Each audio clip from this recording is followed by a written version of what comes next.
क्लासा साहब से पूछते हो। क्लासा साहब, अगर इफ्तिखार साहब ने अच्छा पॉइंट उठाया है, अगर कौन सी ऐसी बातें हो सकती है, क्योंकि उनका तो एंड पॉइंट और शायद स्टार्टिंग पॉइंट भी यही है कि खान साहब की रिहाई और नया इलेक्शन, ये कोई मान सकता है? और दूसरा ये कि जो गुंजाइश की बात थी, क्या वो आपको पाकिस्तान की हुकूमत मुक्तदरा निकालती भी नजर आ रही है या उन्हें भी निकालनी चाहिए?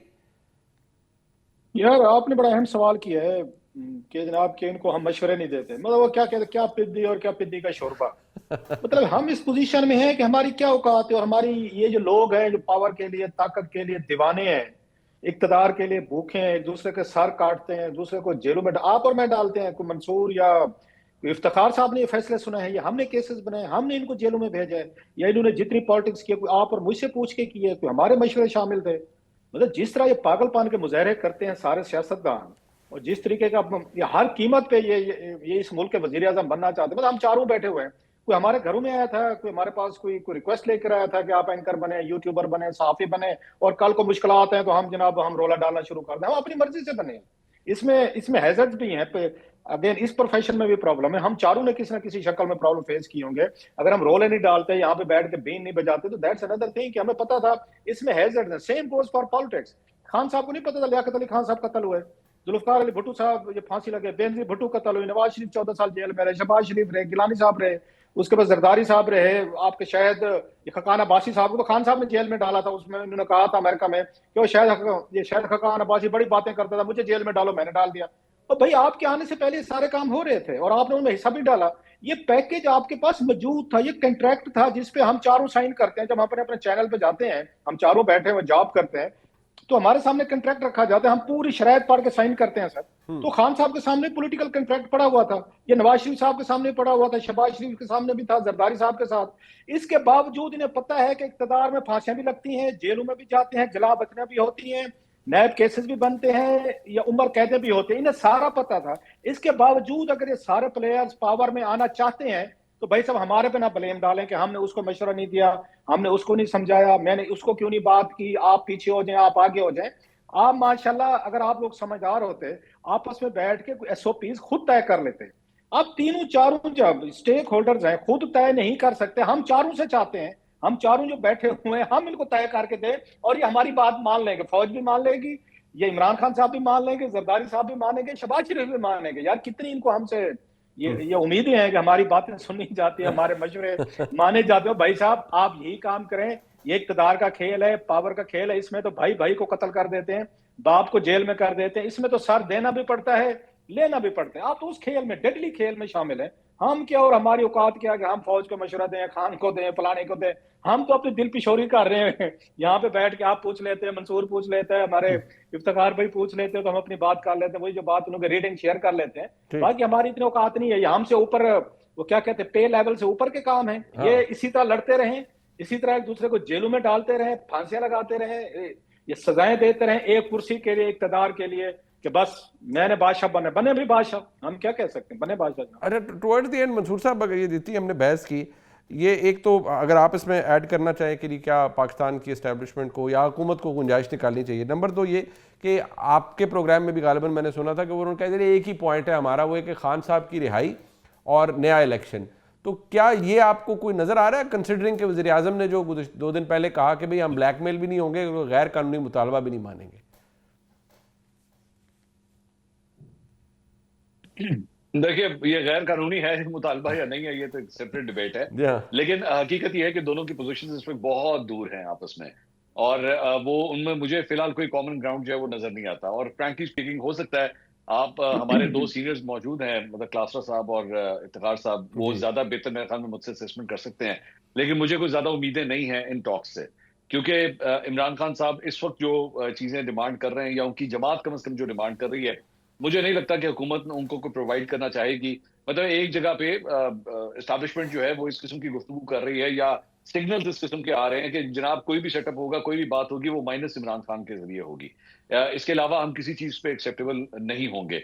इमरान खान साहब को माइनस करने के हवाले से इमरान खान साहब को आप मना लेंगे, या हाँ जी ठीक है भाईजान आप मुझे माइनस कर दें, मेरी जमात जिंदा रहे?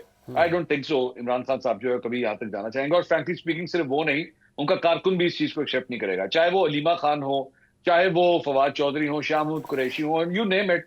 मेरे ख्याल में किसी का कद काठ जो है वो इतना है ही नहीं कि वो इमरान खान साहब के अलावा किसी और को जो है एक्सेप्ट कर ले। इवन अगर इमरान खान साहब खुद भी शायद कहें, वो तब भी एक्सेप्ट नहीं करेंगे। यही एक फर्क है शरीफ खानदान, भुट्टो खानदान और इमरान खान साहब के दरमियान, कि वहां पे फिर भी ऑप्शन ए के बाद बी है। क्योंकि अगर नवाज शरीफ साहब ने शहबाज शरीफ साहब की कमर पे हाथ रख दिया कि हाँ जी ठीक है ये मेरा ही बंदा है, तो नून लीगी जो है वो फिर भी वोट देने के लिए तैयार हो जाएंगे, या even for that matter Maryam Nawaz, या इवन फॉर दैट मैटर जिस तरह जरदारी साहब और बिलावल भुट्टो साहब की जोड़ी बनती है।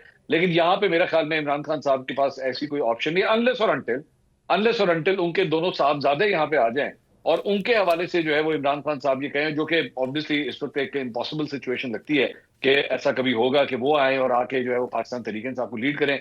मुझे फिलहाल कम से कम दिल्ली दूरस्ती मैं कह सकता हूँ, मुझे नजर नहीं आता कोई बड़ा ब्रेक थ्रू। अरे इफ्तिखार साहब, सर जरा अगर हम इस डिबेट को अगर हम कंक्लूड कर पाए, बहुत से लोग हमें ये एतराज़ करते हैं कि जी आप सारे जितने जर्नलिस्ट हैं, इतने बड़े बड़े साफ़ी आप लोग बैठे होते हैं, आप सारे मशवरे पीटीआई को दे रहे होते हैं कि जी वो ये कर लें, खान साहब ये कर लें। तो कभी आप पाकिस्तान में जो ताकतवर लोग हैं, पाकिस्तान की हुकूमत है, मुक़तदरा है, कभी उनको भी मशवरा दें कि जी ठीक है हालात नॉर्मल करें, थोड़ा सा आप भी गुंजाइश पैदा करें, माहौल बेहतर हो जाएगा, थोड़ा सा जैसे बैरिस्टर गौहर खान साहब कहते हैं ना, बस कर दें, हम इमरान खान को रिहा करो से शुरू हुए से और इमरान खान से मुलाकात कराओ पे आ गए हैं, तो बस छोड़ दें, बस करें। तो कहते हैं आप वहाँ पर भी मशवरे दिया करें, वहाँ पर भी कोई बात करें कि वहाँ से भी कोई लचक पैदा हो। तो क्या वाकई वहाँ पर भी लचक पैदा होनी चाहिए इफ्तिखार साहब? 100%। और मैं उन लोगों में से एक हूँ जो आज से 2 साल पहले बड़ी खौफनाक सूरत हाल थी शुरू में कि फांसी भी लगा दो, पार्टी बैन कर दो। तो मैंने कहा था फांसी और पार्टी बैन करने के करीब भी मत जाना, ये डिज़ास्टर होगी, ये फेडरेशन को खींच के रख देगी। हमने कहा और हम आज भी ये कहते हैं कि उनको पूरा हक है कि वो कॉन्स्टिट्यूशन फ्रेमवर्क के अंदर रह के अपनी सारी जिद्दोजहद को तैयार रखें। लेकिन माफ़ कीजिएगा, जिस दिन इमरान खान साहब को निकलना पड़ा अपनी वजारत को छोड़ के, उनकी तकारीर पढ़ लें। उस वक्त तो उन पर कोई दबाव नहीं था ना, उस वक्त तो कोई लाठीचार्ज नहीं हो रहा था, उस वक्त तो उनके ऊपर पानी की वो बंदूकें नहीं चलाई जा रही थी, कोई गिरफ्तारियां नहीं हो रही थी। तो उनकी तकारीर पढ़ लें और उन तकारीर को पढ़ने के बाद फिर आईने पाकिस्तान पढ़ लें कि आईने पाकिस्तान किन चीज़ों से मना करता है, किस किस्म की पब्लिक एड्रेस को वो प्रोहिबिट समझता है, ये भी तो देख लें। क्या तालीम हम दे रहे हैं पूरी की पूरी नौजवान नस्ल को। बिल्कुल मैं इस बात का हामी हूँ कि हुकूमत को अपने रवैये में लचक पैदा करनी चाहिए। ये जेल मैनुअल पड़ा हुआ है, जो जेल मैनुअल इमरान खान के लिए, वो जेल मैनुअल बाकियों के लिए होना चाहिए या नहीं होना चाहिए? हाँ, इमरान खान जो है वो एक क्लास का कैदी है, उसको वो तमाम सहूलतें मौजूद हैं। आप कहते हैं उसकी मुलाकातें नहीं हो रही, तो इतने 317-18 जो मुलाकातों का तस्करा हुकूमत करती है, फिर हुकूमत झूठ बोल रही है। देखिए बात ये, मामला तय होगा कॉन्स्टिट्यूशनली, पॉलिटिकली, और ये 2 आदमी जो शामिल किए गए हैं इन्होंने अपने साथ, वो अपने बताए तो सही वो चाहते क्या हैं। चलिए मुझे आप तीनों दोस्त बता दें कि कम से कम 3 कौन सी शराइत हों जो हुकूमत के लिए काबिल कबूल हो सकती हैं और हुकूमत उनको नहीं मान रही। अब ये चले मैं पूछ लेता हूँ, मैं तो इसमें क्या हिस्सा डालूँ। मैं